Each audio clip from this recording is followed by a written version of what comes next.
twagezeyo twewe ubwo tubaza Muhawe ati Muhawe ni ibiki? Muhawe dusobanurira yuko umugeni yashatse ataramuha ku bintu. Ubwo noneho twewe kwabaza umugore ati reka yavugaga yuko atamukora no kwikariso. Muhawe yabaza umugore aho kugira amuhe ku bintu ahubwo agafata imyuka akamukubita. Nyine Muhawe yari yambaye ipantaro hasi, hano hejuru nta kintu yambaye. Umugore n'abakenyeye akajipo hano mu mabere, bari mu cyumba nyine babanje ngo kurwanira muri salo.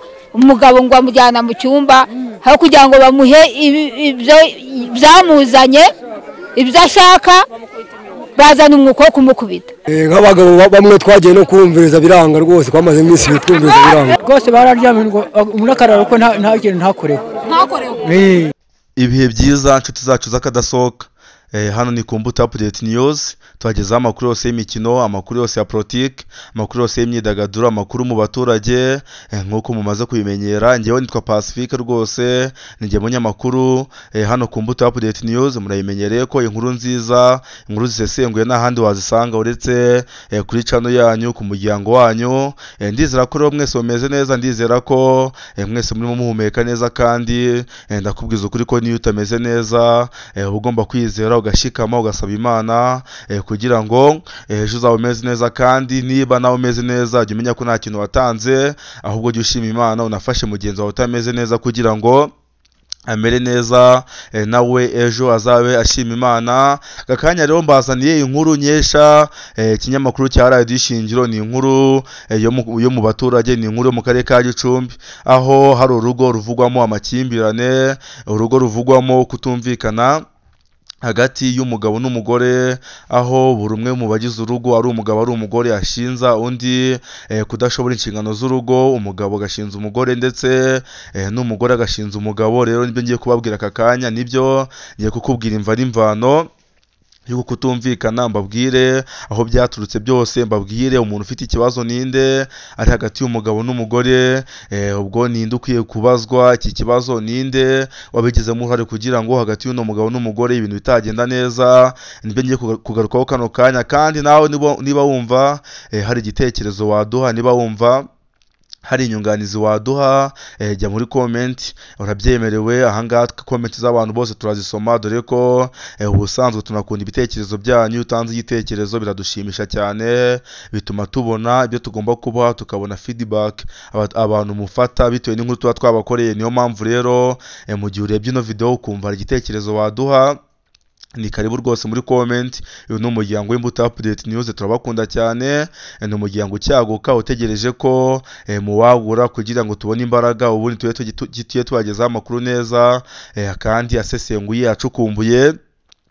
Rero hangane mu karere ka Gicumbi nkuko nabibabwiye, ni inkuru itangaje, aho ari umugabo ari umugore barimo bashinzanya, umwe agashinza undi kudakora inshingano z'urugo neza, ndetse n'undi agashinza umugenzi kudakora inshingano z'urugo. Ariko inkuru nk'izi ngizi hano mu gihugu cy'u Rwanda ndetse no mu bihugu by'abaturanyi tuya twumva inkuru zisa nk'izi ngizi, aho ikibazo nk'iki cyo kudashobora inshingano z'urugo ari ikibazo gikomeye cyane muri East Africa, kuko akenshi na kenshi bivugwa ku bagabo cyane. Abagore bagashinza abagabo ko baba badashoboye inshingano z'urugo, kandi na siyanse yemeza ko iki kibazo bijya bishoboka ko umugabo yakivukana, akavuka afite ikibazo cyo kudashobora inshingano z'urugo. Ibyo mu Kinyarwanda cyiza bakunda kwita ngo ni uburemba, aho umugabo aba adashoboye gukora inshingano z'urugo.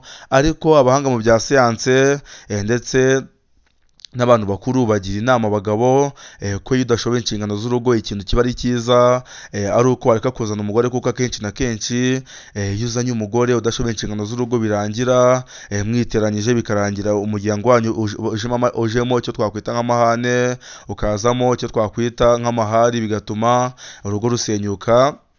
Kuko akenshi na kenshi umukobwa abwira umugabo ko kiba cyaramukwiba waba ari umugabo, kandi ko iyo umugabo adashoboye inshingano z'urugo aba atakiri umugabo, ahubwo aba ari ikindi kitari umugabo, aba ari umuntu usanzwe ariko atari umugabo.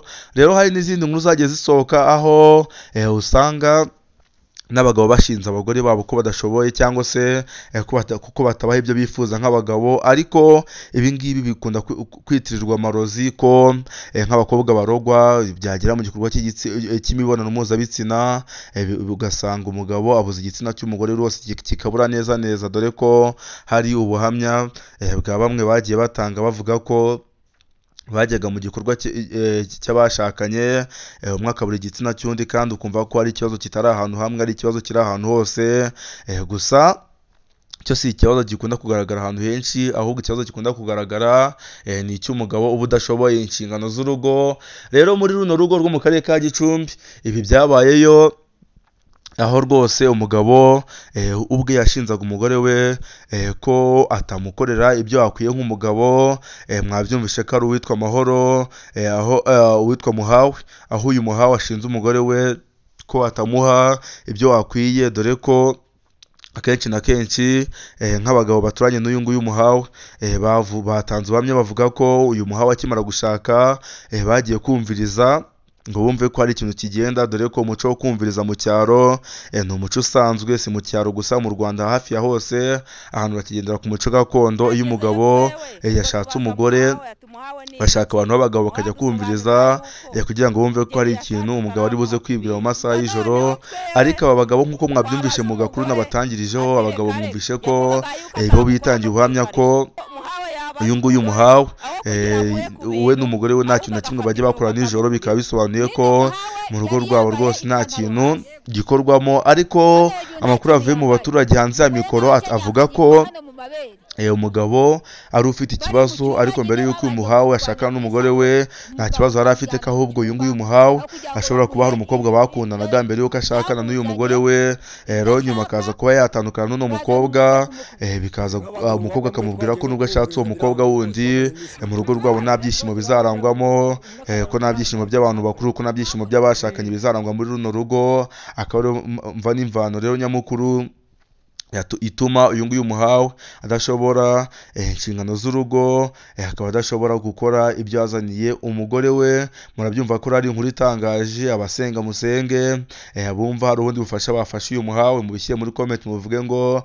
duhuze na Muhawe tumufashe kugira ngo ave kuri icyo kibazo afite n'umugore we. Twese bose twabafasha kugira ngo bongere bishimire ko bashakanye. Nabibabwiye rero ko ahangaha ari ku Mbuto Update News, ngewe ubagezaho amakuru yose. Nitwa Pacifique, Mbuto y'urukundo ni ngewe ubitaho, ni ngewe ubazanira amakuru abagezweho. Mu gihe wakunze ibiganiro dukora rero ntacyakuza gukora like, ntacyakuza gutanga igitekerezo cyawe ugakanda comment ndetse ukadusharinga n'inshuti zawe. Ciao ciao, hasta la vista, ndabakunda cyane.